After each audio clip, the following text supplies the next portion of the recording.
ladies and gentlemen here in the room, and hopefully many more on the other side of the electronic screen.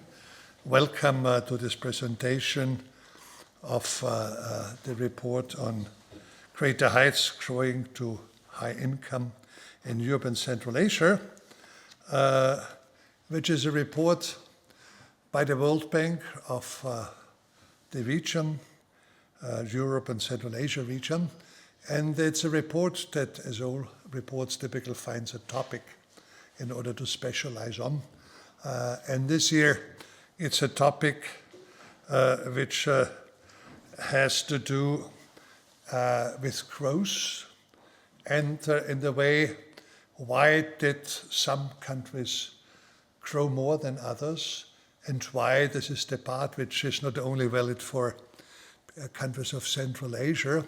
It's the question, how much are countries moving out from developing parts to emerging economies able to make it to the highest level, which is they become a developed economy. And this topic is very much one of our specialities at the Austrian Nationalbank, because the great question of, we frame it, convergence, is something which occupies us in many of our work there. It's the question, if and as countries are outside or become inside, how much and with what speed are they converging to the European middle, or perhaps beyond it, and what are the obstacles that prevent them. And next week, I think, we are on the tour second tour to the Balkan tours, Romania, Serbia, and then Montenegro. And in Montenegro, I will give a speech at university there, which is dealing with this growth issue. What are the kind of things which favor, don't favor growth to take place? And this is something which has occupied the World Bank for some time. And Intimate Gill, with a co-author, who was also my colleague and Intimate, he was actually once even a staff of mine in the area there. And we have been great friends and strategic partners and competitors. He's a great mind. He's not a chief economist. They framed it into something which is, how to say, from the point of view more politically compelling. It's the question of the middle income gap. Why is it that countries moving out of development are succeeding in jumping over a criterion which is, how to say, moving beyond middle income, while others do not? That's a very important question, and of course the threshold is a bit, how to say, put with some questions. Is it the right threshold there? But whatever the threshold is, we have the phenomenon there. And it's a topic I always took over when I was teaching after my World Bank time, particularly in Southeast Asia, because there are a number of countries also wanting to jump across this line. For example, Malaysia, where I had my chair for 3 years. There I had always a pleasure of using this in seminars or lectures I gave, because Malaysia is eager to jump over this line that it wants to become also advanced economy there. But they have 3 ethnicities and not all are treated equal. So I also had the pleasure of pointing out how important good governance and good inclusion of all groups of the societies are. And when I made these commands, the Chinese and the Indians were sitting there with a big smile, because they knew exactly what I was alluding to. And well, some of the topics emerge in this report as well. What are the kind of obstacles that countries don't grow, don't converge to the level we would like to have? And the possibilities are many. My script, my staff had put on the table. I will ignore now. Sorry for that. She's responsible for writing it. So, but I don't like to read. And the thing is, there are many, hardcore issues there, which are reason why this is happening, but there's also many cases of soft underbelly there. And one of the topics this then it relates to monetary policy, and then I'll stop, is a former colleague from the IMF, famous Hungarian, he was once running the Austrian review process here. He recently published a nice paper in which he did a nice exercise, ended up in a econometric exercise, with Austria as the benchmark, why some countries are converging faster and others. What is it what creates convergence, and they tested a number of economic variables what could be responsible there. And the key responsible that emerged there, econometrically, you can always say, well, it's a bit cooked up, but it's still a nice storyline. The message was, what is the most important variable for the countries which makes the difference whether they converge or not? The independence of central bank, which is of course great. I say that's something I love to sell. That is something I will also do during my trip there, also in those countries where central bank is under pressure there. But it's this kind of nice stories with graphs I can show. Ivo, welcome. Thanks for coming back again. Great to see you again. Now you tell your story and I will listen to it with care. Okay. Thank you very much. Thank you.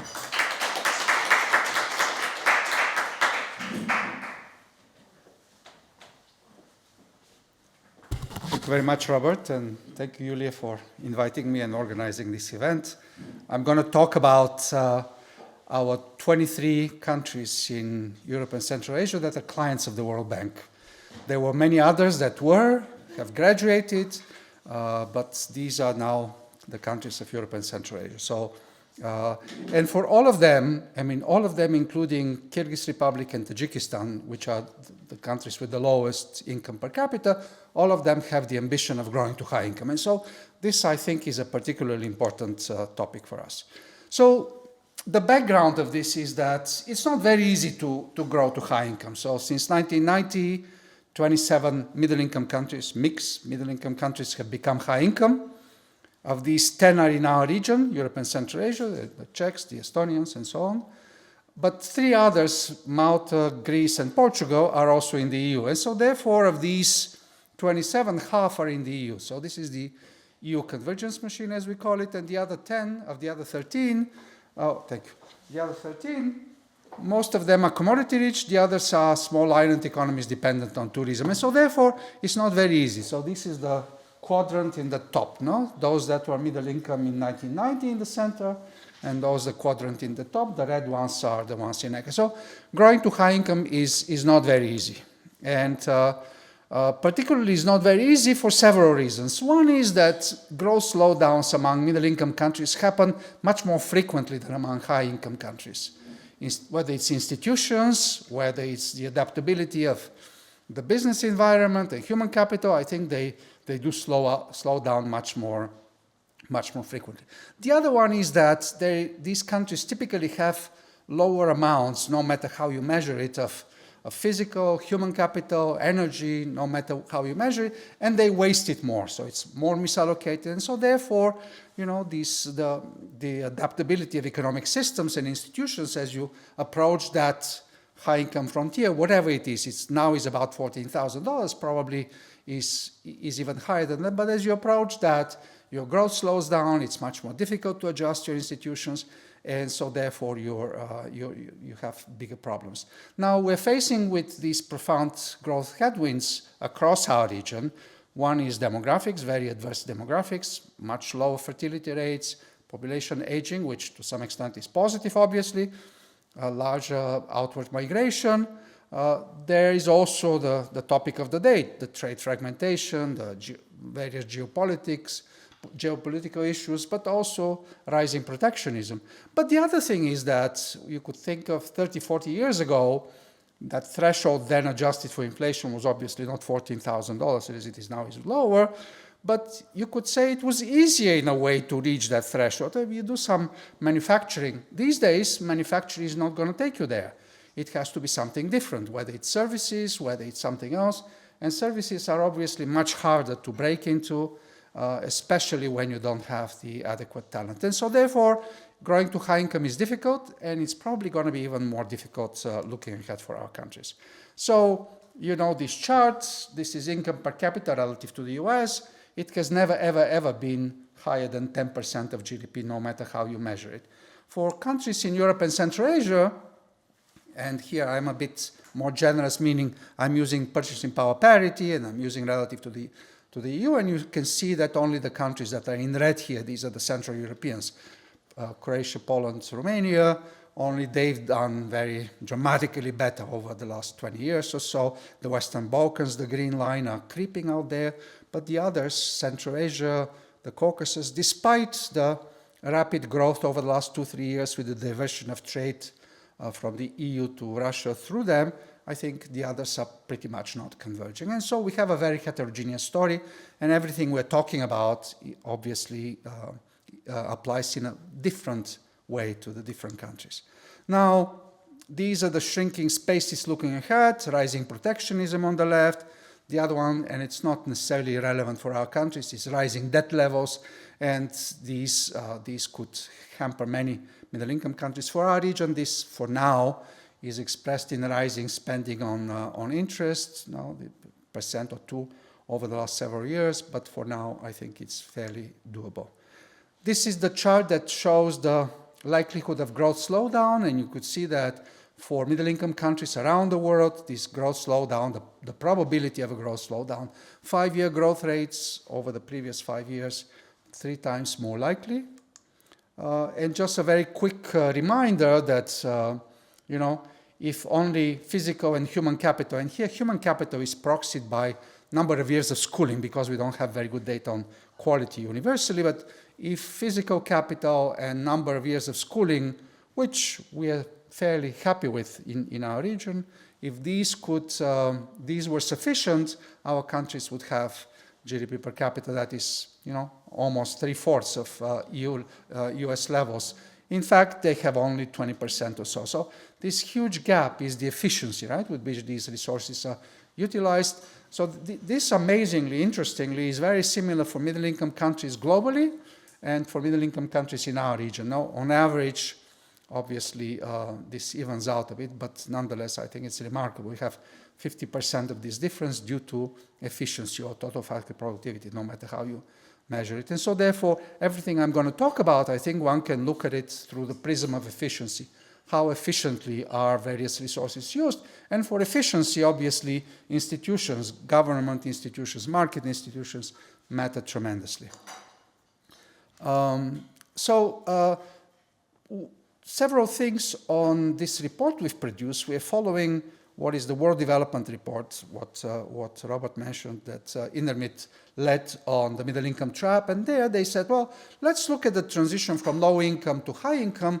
That transition often, even in among our countries, we often, and they often, the authorities say, okay, well, how do we become much more innovative? And so one of the interesting discussions in this WDR, which we have taken here, is that actually you have to go through these two transitions. One is, initially when you are fairly poor, you invest a lot in physical capital, you make sure kids go to school, but then a bit later you say, well, we have to look at global experiences. So this process of investment gets augmented by what is called here infusion. Technology adoption from abroad, experience adoption from abroad, more FDI. And only later when firms in a particular country have the relative capacity and experience, they can go towards innovation. So they're making these two transitions. One is from what is called here 1I, a strategy of investment only, to a 2I strategy, where to investment we had this infusion of foreign experience and capital and expertise, and then to 3I, adding to all of that innovation. So this is an interesting way to think of it, and we've presented this in several countries, we found that this really sticks now, because going to pushing companies to do innovation when they are not integrated into the global economy is very hard. How can they do innovation? It requires a lot of physical capital, different machinery, expertise, and also human capital domestically. You know these charts. I'm going to talk very quickly about Korea's dramatic rise to pretty much to this very high incomes per capita. And that is that through the lens of this earlier discussion I had on the infusion versus investment, Korea is remarkable that no matter what you make about government support for infusion innovation, so there are a lot of discussions on that, but for Korea, they pursued government support for infusion, meaning they paid companies to buy patents, they paid companies to link to foreign firms, organized for companies, foreign firms to go to Japan, go to the United States, observe the production process. So this support to infusion then gave way to the support for innovation, and in the late 80s or so, when they crossed the high income threshold for the first time. And so I think this is interesting, right? We have a historical incident. Countries that try to skip that second stage, the 2I, the second stage, the infusion, such as Brazil, we have many others, Argentina, obviously they didn't do as well. I mean, we have examples also on the reform of education, where countries such as Mexico, instead of following the pathway of Korea, let's reform first primary, then secondary, then tertiary education, they went with a strategy of let's change everything at the same time, and obviously it didn't lead to very positive results at the end. Another interesting way through which the WDR, the Global World Development Report, thinks about these things, and I think also very relevant for us, and we've adapted this chart for our countries, is that these forces of creative destruction, Schumpeter's creative destruction process, but there's, besides the creation and destruction, there are the forces of preservation that stand there, right? Outdated arrangements, vested interests, you name it, oligarchs, you name it. So here, for our countries in the early 90s, with the start of transition, the forces of destruction were obviously much stronger. They had the upper hand. So this is the first illustration. And then pretty much now, or over the last 10 years, the forces of preservation, the vested interests, whether it's SOEs, whether it's some large enterprises, whether it's trade unions in education that are pushing against changes to the education, despite statements that education is absolutely essential. I think this is what we have now, right? The forces of preservation are super strong, while these forces of destruction probably have to be a bit stronger. And so we are arguing here that it's important to have a bit more of a balance between these three forces: creation, destruction, and preservation. Just finally, I think something that, Robert mentioned institutions, and I think here is an interesting way to think of that. Interesting way to think of this is that I'm going to present to you three large topics: one on enterprises, one on on talent and human capital, one on energy. And I think it's good, I'm going to come up with these three conclusions from them, that it's good when you think about enterprises, it's good to shift the approach of governments for focusing on enterprises by firm side, right? Universally SME, there are SME agencies everywhere. The EU is focused on SMEs rather than focus on small and medium-sized enterprises. In general, it's much better to focus on the value added they create, whether it's innovation, whether it's jobs, or whether it's something else. The focus on inequality we have is super important because in our countries, in many of our countries, inequality increased during the transition. And so it's important to think of equal opportunities, equality of opportunities. Nonetheless, I think a major driving force of people's behavior in society is whether they're mobile. Am I better than my parents? Are my children going to be better than me in terms of better job opportunities, in terms of higher paying jobs, in terms of better quality of education? So I think unless you have this feeling of social mobility, you have a personal middle income trap. You feel stuck. And last but not least, I think for our countries, we talk often about the importance of energy sources, clean energy, green energy, wind and solar. Important, no doubt. However, our countries use 3 to 4 times more energy per unit of GDP than the countries of the European Union. Even halving that would reduce emissions by more than 50%. So I think it makes a lot of sense to focus on that efficiency as even our energy colleagues call it the first mile. So anyway, I'm going to talk very quickly about these three big topics on enterprises. We have time? Okay, very good. We're going to pose these three questions. I'm going to talk very briefly through these questions, and you would see what exactly I mean on each of them. And so one of them is what drives productivity at the firm level among our countries. And it's interesting. It's not, obviously, it's different for the various countries, but if you look at the middle-income countries on the top, largely, ending with Serbia, largely what drives productivity at the firm level is this reallocation of resources, the light blue bar, reallocation of resources between firms, right?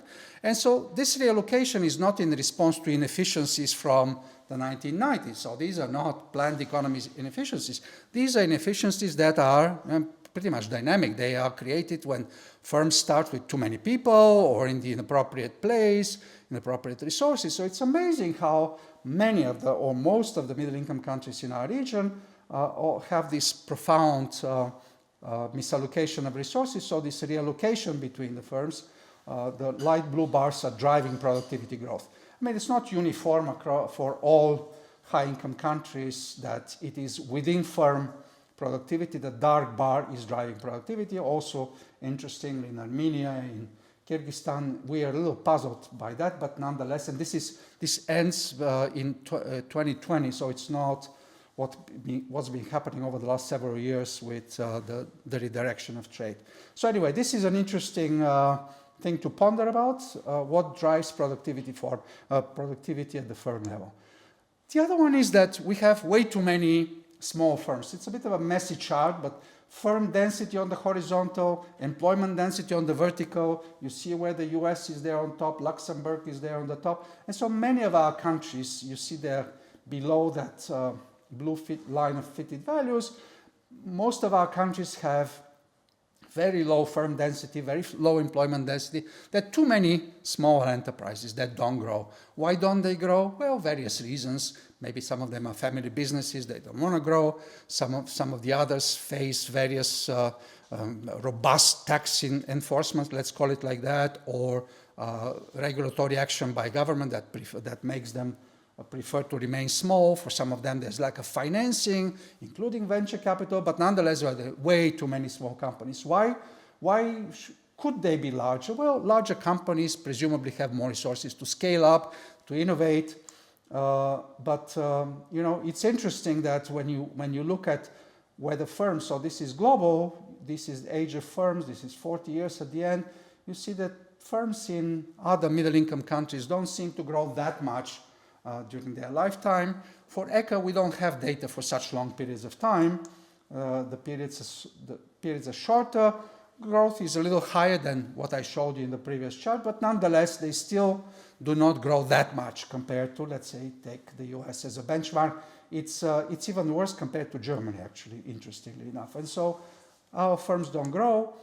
And this comes to the question I was posing earlier that I went through very quickly through it, so you couldn't see it. But when we are giving this advice to focus on SMEs in general, we find that to be not a very good advice, because the mature small and medium enterprises do not create jobs. They destroy more jobs than they create.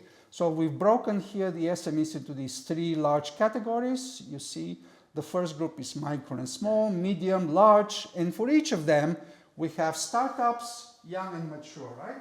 Startups, young and mature, startups, young and mature, and where the blue line is higher than the orange line means these enterprises create more jobs, right, relative to what they destroy. And you see the mature micro and small and mature medium, right? They destroy more jobs than they create. And so therefore, one way to think of this is to say, well, it is more difficult, obviously, to target startups and young rather than SMEs in general, and it smacks more like of industrial policy, but nonetheless, it makes more sense, or makes more sense to target enterprises that export more, like in Korea, or innovate more, or do something else, focus on the value added rather than on the size of enterprises.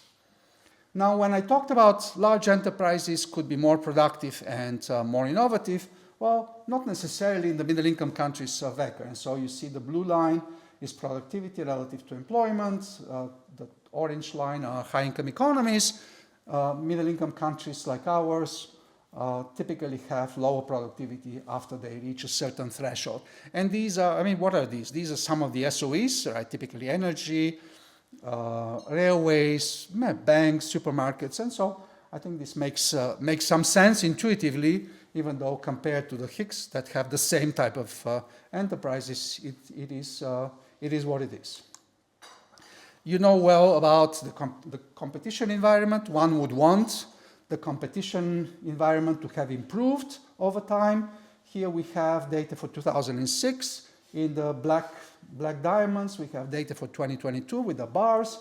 So in countries where the bars are higher than the diamonds, the assessment of competition by Bertelsmann Stiftung has improved over the last 16 years. And those that are on the right side, right, most of the countries in the Caucasus and Central Asia, some also in the Balkans, that the assessment of competition has either worsened or has not changed. And so, you know, having a much better competitive environment makes a huge difference for our countries. So lack of long-term finance, I'm sure this is a topic that you have also analyzed extensively. Many of our countries suffer from lack of long-term finance, and similarly, they suffer from lack of venture finance. Now, when we presented this several weeks ago, somebody said, well, when Spain became high income in the 80s, it had absolutely no venture finance and doesn't have much venture finance now too. Why is that important? We think circumstances are very different. These are small economies, very, very, very small often, and so therefore we can see from those that have done well from our region, right, Estonia and Lithuania and Latvia, I think it makes a lot of sense to think a little differently than the way we thought in the 80s and the 90s.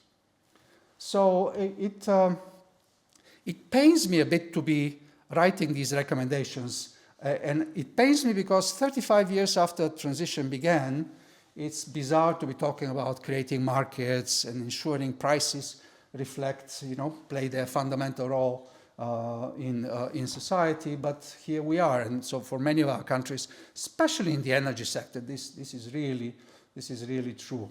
You see the second recommendation that we focus on the SMEs, and finally there are all the other issues at the end here. In our report, for each of these sections, where here I have presented fairly general recommendations, we go in detail for the EU members, the 4 EU members we have, the Balkans, and so the candidates, Caucasus, Central Asia, and Turkey. These are a little different for each of these countries. Do I have time? Yeah? Yeah. Okay, very good. So on the talent and social mobility, I'm going to make 2 broad points. And one of them is that, and I'm going to leave this, of course, you have this afterwards, so you can look at it in some detail. But the first point is on the quality of education, right? And one is access. How is access to education? So this is number of years of schooling on the vertical axis, and you see that even in a country such as Tajikistan, where this is the lowest, the number of years of schooling, the maximum is 14, 12 years of primary and secondary, plus 2 years of preschool. So even Tajikistan at almost 11 years of schooling, I think this is a fairly good number. So access in general, even though we have issues urban versus rural, right? Some social groups and so on, by and large, access doesn't seem to be the binding constraint. I mean, the issue often with access is that in some of our countries still we have schools that have 2 shifts, some of them have 3 shifts. The number of days kids go to school is shorter than that in the OECD or in the EU, and so therefore the access is not an issue, but they do spend less time in school. So obviously it starts from there.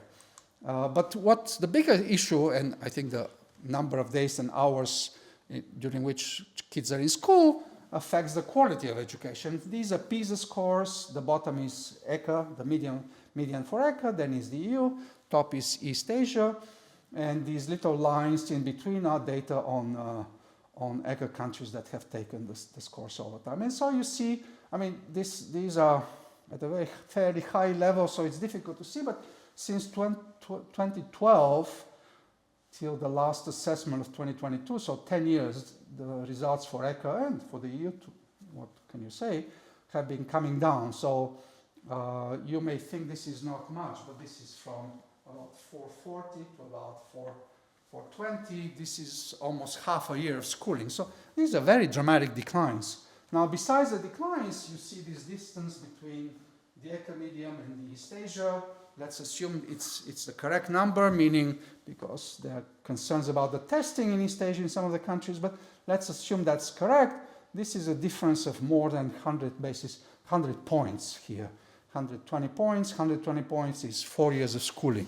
So it means that the taxpayer pays for, on average, for 13 years of schooling, gets only 9 years of schooling. A profound waste of talent, obviously. Profound waste of fiscal resources at a time when these countries complain of lack of fiscal space. So that's a big, big issue. And then when we break down the vocational versus the general track, you see that the vocational school mastery proficiency here of math, same with the other, reading and sciences.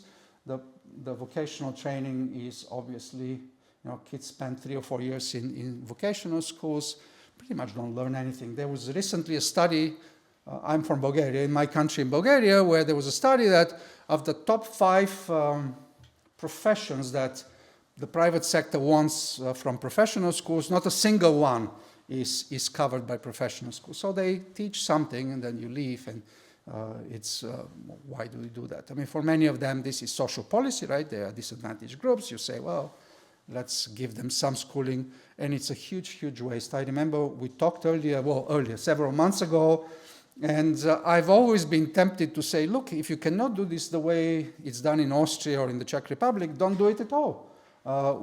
Again, waste of talent, waste of resources, and obviously doesn't do anything for the private sector. Now, this translates as a next step, obviously, at a very low quality at the university level, quality of basic, primary, and secondary on the horizontal, quality of tertiary on the vertical. You would think if even for the low quality of secondary, tertiary is at the same level, most of these red dots would be on the line of fitted value. They are not. And it's interesting that it's largely the countries of the Caucasus, Central Asia, and the Balkans that are right here, And so most of the others are broadly on the line, but for these 3 sub-regions, I think we have a very profound problem. Now, I'm going to end by bringing this thing on social mobility. And here, so there are many ways to measure this. Because we don't have quality of education data for earlier generations, we have to look only at number of years of schooling. So here we're showing the distance, the difference between number of years of schooling of kids, of cohorts born right in these years, 1990, 1991, and so on, and their parents. So it's absolute mobility. You can do this also, you do correlation, because not just to be, compare kids with their own parents, but compare everybody, pretty much, the distribution. And so for all of them, we have this downward sloping line. I mean, at some level, it's understandable because you're reaching close to this 14 years, theoretical maximum of how many years of schooling you could get, but it's still not there, right? And so therefore, this has been coming down. So I think we have to think a little bit more about that, whether this is such a bad thing, but I think by and large, it's coming down. So I'm going to end here, but with these 3 broad sets of recommendations, I think the one I like most is the one on rewarding merit. And it comes because, in many of the universities in Europe and Central Asia, you enter a university, you're going to graduate. You don't study much during the semester, you take some exam. And so there's graduation because by default, rather than graduation by merit. And so that then, cascades through life. So I think this finding a way to reinforce that you have to reward merit in society, I think is super important and definitely has to start at the university level. The first one is a bit broader, right? There are too many universities, especially in the Caucasus of Central Asia, the old Soviet system where in universities, there are professors that teach, in research institutes, very separate. There are people who do research. None of them are well funded. They don't talk to each other. I think linking them, I think it's a very good idea. And some of them obviously have started doing that. Have a small section at the end. I have shortened it a lot, but I think it's super important for us. And it's important because clearly no country has become high income without adequate, reliable, adequate supply of energy. I didn't show you earlier, but it's in the slides. You would see middle-income countries, and including our middle-income countries, do not have reliable energy. There are frequent interruptions, especially in Central Asia. Many firms have generators, many more than in advanced economies. And so this is a profound problem both for households, but especially for businesses that rely on this reliable energy. And so therefore, this availability of reliable energy, I think, is absolutely essential. And when we talk about our countries, one question that often comes is, are the countries at a stage where they're reducing, so where growth in output, the top, the green line, the greenish line, on the top, the growth in output is decoupling from growth in emissions. And not many, right? I've shown here Poland and Romania, Serbia too, Croatia is there, Bulgaria is there too, but most of the middle-income countries in our region still have substantial growth in emissions despite 35 years of transition, 35 years of structural transformation. And so I think for many of them, the old reliance on very energy-intensive and very strongly carbon-emitting industries is still there. The energy intensity in the region, I'm not showing here, it's in our report, you could see energy intensity in the region has come down quite a bit over the last 25, 30 years. Nonetheless, it's still much higher than any other developing region, double what is in Latin America and the Caribbean, and so on and so on. So this is energy intensity, it's not even emissions. Just to illustrate the forces of preservation in terms of energy, I talked earlier about creative destruction. We have a discussion of creative destruction in this section, but I said, let me put here just what prevents the reduction in energy intensity, reduction in emissions, and so on. So I have three issues here. One is very large fossil fuel subsidies, by far higher than any other region. In some countries, Russia, Kazakhstan, Serbia, they're more than 5% of GDP. And obviously these fossil fuel subsidies, when you have them, well, everything else, all the other goals about reliable energy, changing energy sources, reducing emissions, go through the window. The other one is the prevalence of SOEs. They dominate all transmission networks, 80% of fossil fuel generation, not just coal, but also natural gas, and 2/3 of energy distribution. If they are in control of so much, it's very difficult to have them as an ally in this reduction of intensity and emissions. And because these transmission networks are state-owned, the transmission operators do not observe what is called merit order dispatch. Merit order dispatch is when energy is produced by various producers, they're supposed to pick the lowest marginal cost producers, and typically this is marginal, so it's not total cost, but the lowest marginal cost is typically from solar and wind or hydro. They don't pick them because for those that have coal-fired stations, they have to run at least at 40-50% of capacity, otherwise they cannot just go from 10 to 80 and back. And so completely overrides that and completely overrides any desire to whether decarbonize the system or reduce energy intensity. So again, a very strange set of recommendations given the 35 years of transition. Create markets, get the prices right, cut these, reduce them, eliminate these fossil fuel subsidies, obviously in a way that does not create huge burden on households. There's a way to do this, provide subsidies, compensate the poorest and the most vulnerable, and introduce some kind of carbon price or energy tariff or an ETS to internalize various externalities. The structural transformation of enterprises is absolutely essential because this is the only way they can bring foreign technology and experience. And a lot, even in our reports on our climate reports on the region, we often have statements such as Bosnia needs $6.5 billion to reach net zero. Bosnia doesn't need, and its enterprises need to continue to linked to the global markets, they're going to bring that technology. So they're going to account for the largest share of that amount that is calculated.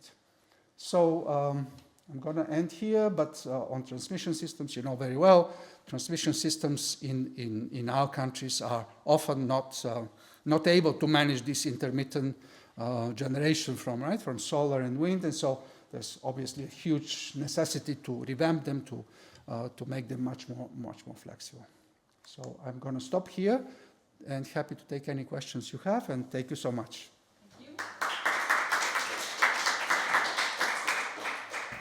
Thank you very much, Ivailo, for giving us so much hands-on recommendations in some sense, but also the general picture in such a short time. I think the report, we were happy to also comment, as you mentioned, on this report in an earlier stage. I think it covers very, very important and relevant aspects. And I would like to, since we have ample of time, and Ivailo is still here, and I'm also happy that our governor also is still with us, I think he set the scene very nicely, emphasizing the role also of the governance and institutions, which is certainly behind many of the recommendations you have given.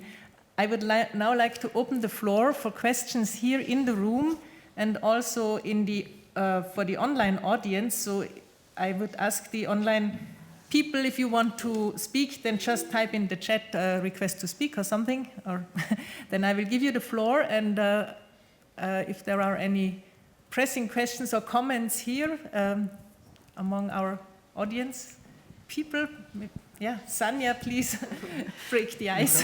You have a question? I have a question. No, thank you very much. It's very nice to hear it again.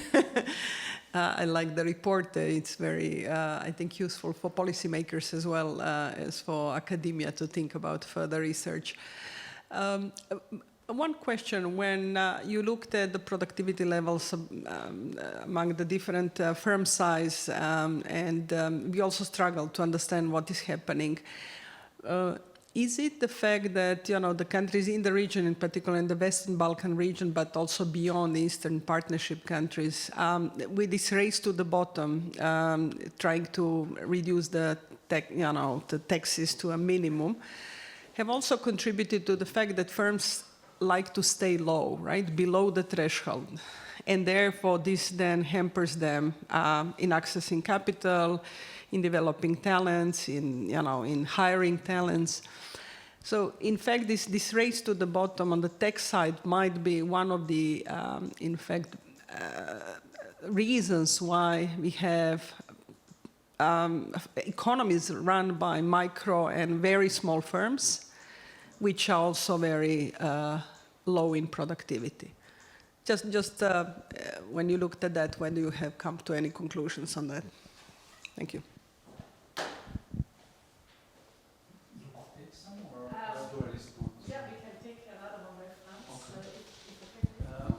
One question a bit related to the energy question. I remember in the mid-80s we were negotiating with Albania that we would finance them water power stations because we have a rainy season in winter where we need electricity, and they could produce an abundance of electricity, and they would pay back it by delivering electricity to Austria.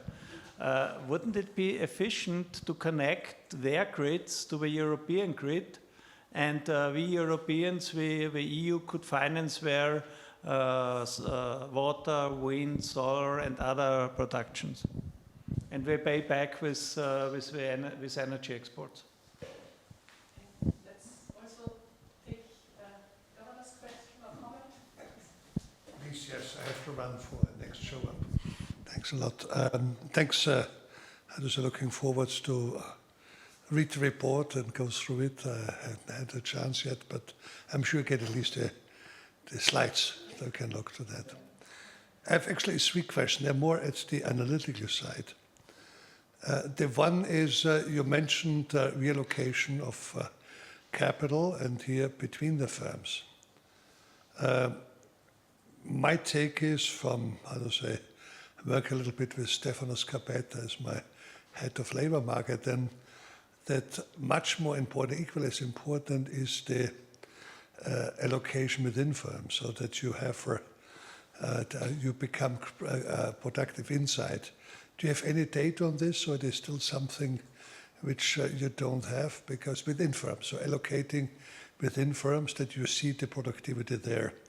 Because having worked in different countries then where we tried it, because they had a microtainer, it really showed, how to say, what difference can it make. I don't know whether you have data in the countries who have been able to do it.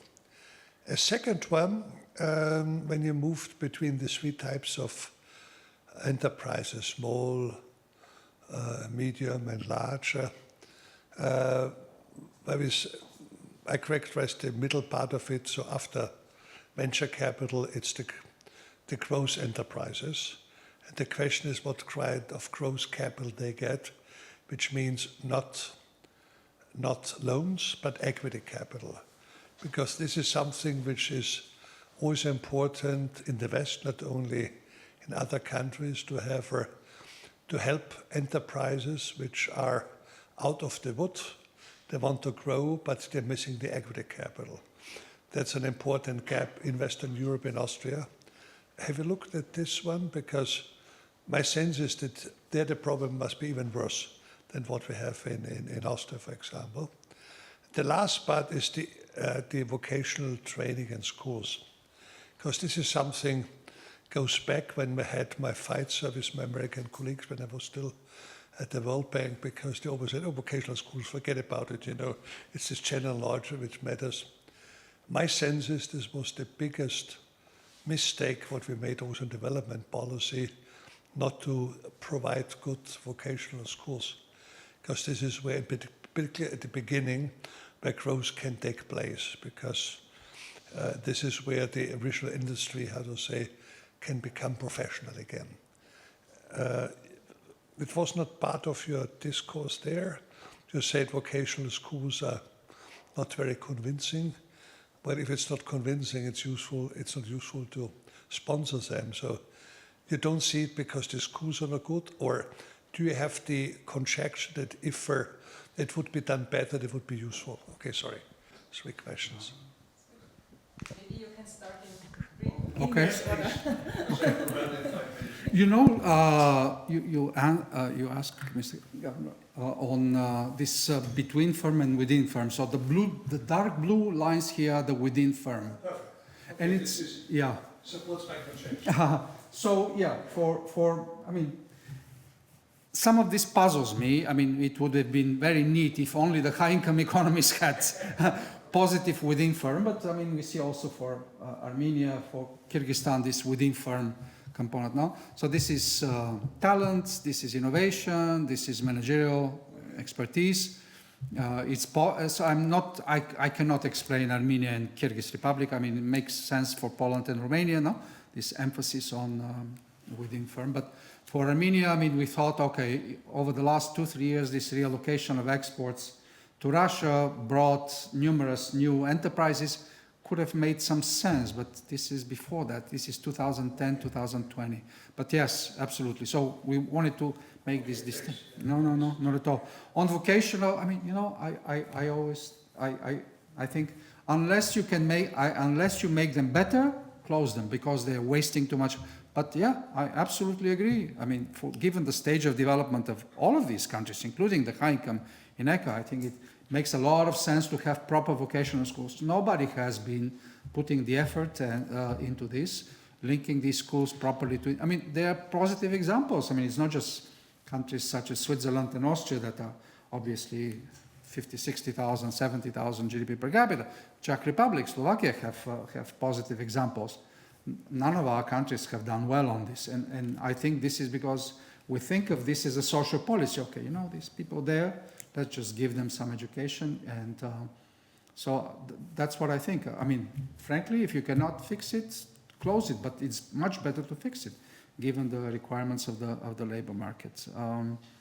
I also agree very much on the lack of growth capital. I mean, given the lack of long-term financing, so this is financing longer than a year that we have here, and for most of our countries, this was less than, 10% of the firms, 20% of the firms report having any credit longer than a year. I think it's a huge issue for that.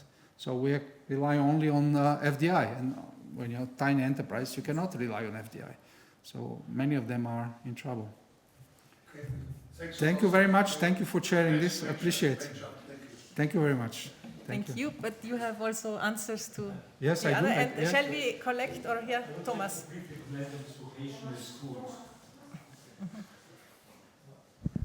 And you had very good guidance before for us when we came here. I would like to briefly comment on this vocational schools. I think there was a very important point on your slide, and I would like to stress it. Often in these countries, vocational schools are not closely linked to the private sector. And I think this is a very important issue, especially the strength in Austria, that it's closely interlinked with the firms and with the private sector, so that young people having finished vocational schools can immediately grow into the firms further. So I think this makes perhaps a strong difference. Thank you. And maybe before you answer, because I would also have a question that is related to another point that came up. You mentioned on one of the last slides on the energy section that those countries, they should also have more carbon. I think you suggest them also to have these carbon taxes. But one thing that we hear very often now is that especially the smaller countries on the Western Balkans will struggle now with the implementation of the European-wide carbon border adjustment mechanism. So how can they square the circle of dealing with it on the one hand, since this implementation, I mean, I'm not advocating against, but just asking here what I hear from people that they are worried about. Yeah. Yes, yeah. So maybe we start with that, but let me, and then Sanya would. I mean, you know, I think my point on, these energy markets needs to function properly. Prices have to send a proper signal, right? Subsidies have to be cut. And to me, energy prices or, any energy trading, anything that they can do domestically to internalize, right? So that prices reflect the true cost of carbon, right? So this is my starting point. How they gonna deal with the CBAM versus domestically? I think in the bank we say, well, do you prefer to give your money to to the bureaucrats in Brussels versus to keep it domestically? So that's one way to think of this. But I think if you cannot introduce it domestically, even without the CBAM, then you don't have energy prices that reflect truly the cost of pollution, the huge cost of, right? The health problems that we have, and so on and so on. Do you want to add, Sanya? Here. Okay. Self-organized. Thank you. It's a good question. And I very much agree with what Ivailo has been saying, and we have recently concluded climate and development reports for the Western Balkan countries, all 6 of them. And clearly one part of it is introduction of the carbon pricing. Whether you will introduce it, through, like Montenegro, through ETS or carbon fee or carbon tax, regardless, it's what matters is price signal, right? Which is not there now. And you have 2, 3, in fact, countries out of 6 with very high fossil fuel subsidies. So you also have inconsistent policies in place, right? So clearly, I think it trickled down to the policymakers that from January 26, their firms will be charged with CBAM at the border with the EU. Secondly, many of the firms in the supply chains are already asked to either report and verify their carbon emissions to the main purchaser of their services in the EU. And there is also a technical issue because these countries do not have the MRV system in place to help these firms. So we are thinking that regional approach might help. These countries also need to accelerate their work on the integration to the EU energy market. So coupling with the EU energy market would be helpful. This would, of course, again have an impact on its own energy companies, which are mostly SOEs, and which should be, some of them could be decommissioned given that they are fossil fuel based. So yes, there are opportunity costs, but there are also benefits, and benefits are that you will recover, you will transition to a different type of economy, which will be more energy efficient, which will be less carbonized. So yes, there is a short-term cost, but longer term, you should be growing better. That's the fact, right? May I comment on this CBAM stuff? When the EU was trying to introduce the CBAM, it's functioning. When the EU was trying to introduce the CBAM, we were discussing it with the Chinese, and we encouraged the Commission to be tough with the Chinese, and we told the Chinese, we are going to introduce the CBAM, and you have two options. Either you introduce a carbon pricing yourself when you have an income, or you pay the carbon tax in Europe when we have an income, and we will not share it with you. Which made for how should I say, a bit of a confrontation, but half a year later the Chinese said, okay, we will introduce carbon pricing, and they did it according to the European model. And frankly speaking, the Western Balkans, they should do the same. And now we are discussing with the Chinese only if they need to have the same level of carbon pricing as the EU, but they are developing countries if they want to have a lower carbon price, which would be sufficient to avoid CBAM. So you also asked earlier, Franz, about connecting grids, no? Yeah. And I fully agree with that. But obviously, well, I mean, regardless, well, let's see what happens to CBAM now in these global new developments. But I mean, also one has to figure out precisely this. I mean, do you want to, when you don't have enough energy, to import energy, whether through these connections that is produced by, by a fossil fuel station, do you want to tolerate that or not? So I think this, you have to figure out, but otherwise, yeah, of course, by all means, it's absolutely essential to ultimately connect the grids. I want to briefly add to the discussion about the impact of CBAM and how to deal with it.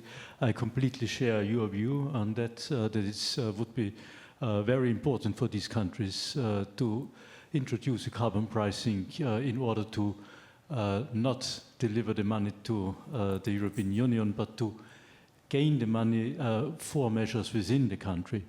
And I've thought it interesting in some panel discussion, a proposal put forward by some expert from Bruegel Institute, suggesting that one could go even one step further from the side of the European Union in order to incentivize the policy to introduce carbon pricing in Western Balkan countries, namely to promise to give a certain additional money depending on the size of volume coming in from carbon pricing.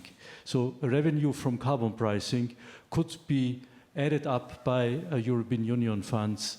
This could be done, for instance, in the framework of the Reform and Growth Facility for the Western Balkans.